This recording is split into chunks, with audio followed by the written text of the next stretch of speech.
Chevrolet Gentra – это седан, который производился в Узбекистане на заводе GM Узбекистан с 2013 года. Модель пришла на смену Chevrolet Lachetti и представляла собой ее модернизированную версию.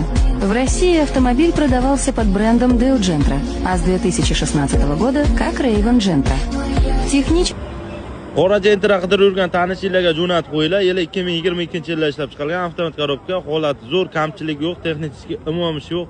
Motorlari zo'r turibdi, yurish-turishlaridan muammosi yo'q. 4-pokoleniya propanda Amerikan Optralada 4 ta yumshoq balonlarda o'zini 15 lik diskasida holati idealni salonlarini ko'rsataman akalar. 10 million so'm bosh to'lov bilan nomerlarga o'tadi mashina. 4 ta yumshoq balonchalarda salonlarini ko'rasizlar. Navorotlar qilib qo'yilgan, rollar qo'yilgan. 725 Pioneer motorda originaldan kansini abej luk shumkalar bo'lgan mashina. Luklar bor. Probegi 102 ming yurgan halol o'ziniki. Salon asfaltlar qo'yilgan, evakor qo'liklar, video registratorlar qo'yilgan. Holati zo'r, qora Gentra qidirib yurgan tanishlar jo'natinglar. Bosh to'lov 10 million so'm bilan oformanglar bo'ladi. Nomlaringga o'tadi mashina. Kimga qiziq bo'lsa akalar ofisimizga kelasizlar. Yana oq, qora har xildan bor mashinalarimizni kelib tanlab olaverasizlar.